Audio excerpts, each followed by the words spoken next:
Hi everyone. In this video, we will show you how to check the humidity in your iPhone. First of all, open up your weather application on your iPhone. Here, you can see the current temperature of that day. Now scroll down and tap on the humidity section. Now, if you tap on it, you will get the humidity for that particular period. Here, you can see the humidity is currently at 57%.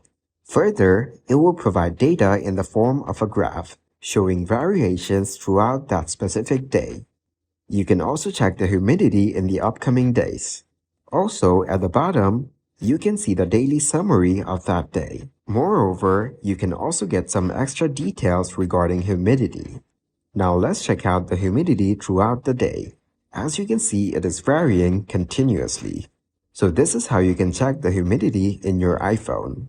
Thanks for watching, like the video, and subscribe to the channel for more content like this.